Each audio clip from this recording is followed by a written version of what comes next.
माँ तो आखिर माँ होती है। सोनू को माँ ने सब्जियां लाने बाजार भेजा था। घर लौटकर उसने किचन में थैला रखा और माँ को आवाज़ देने लगा। माँ उसके छोटे भाई को कमरे में बैठकर होमवर्क करा रही थी। सोनू अभी 12 साल का था और उसका छोटा भाई 5 साल का। बड़े होने के कारण माँ उसके घर के छोटे मोटे काम करवाने लगी थी, जैसे दुकान के सामान लाना, बाजार से सब्जी लाना, बगीचे की सफाई करना और अपनी साइकिल धोना, अपना कमरा साफ करना और कपड़े प्रेस करना।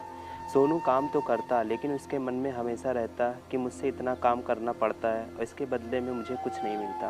आज उसने सोच रखा था इस बारे में अपनी माँ से बात करेगा, लेकिन उसकी हिम्मत ही नहीं हुई। इसलिए उसने एक कागज़ में सब कुछ लिखकर अपनी माँ को देने का फैसला किया।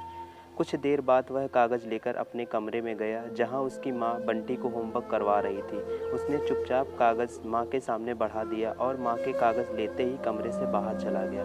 माँ कागज़ पढ़ने लगती है। उसमें लिखा था, माँ, मैंने इस सप्ताह जो भी काम किया है उसका हिसाब इस कागज़ में लिख रहा हूँ। बाजार से सब्जी लाने के 50 रुपये, बगीचे की सफाई करने के 20 रुपये, कपड़े प्रेस करने के 10 रुपये, साइकिल धोने के 5 रुपये, अलमारी सेट करने के 5 रुपये, कुल मिला के हिसाब बनता है 90 रुपये का। माँ, मुझे इन कामों के जो भी पैसे बने वो पॉकेट मनी के रूप में चाहिए। आखिर कोई भी काम मुफ्त में नहीं किया जाता। आपका बेटा सोनू। माँ बेटे का मैसेज पढ़कर मुस्कुराई, फिर एक कागज़ पर कुछ लिखने लगी। कुछ देर बाद वो आंगन में गई, जहाँ झूले पर सोनू बैठा हुआ था। माँ ने कागज़ उसके आगे बढ़ा दिया। सोनू ने कागज़ लिया और पढ़ने लगा। कागज़ में लिखा था, बेटा, तुमने अपना हिसाब दे दिया, अब मेरी बारी है, ये मेरा हिसाब है। 9 महीने मैंने तुम्हें अपनी कोख में रखा, उसकी कीमत कुछ नहीं। तुम भूखे होते थे तब तुम्हें अपना दूध पिलाने की कीमत कुछ नहीं।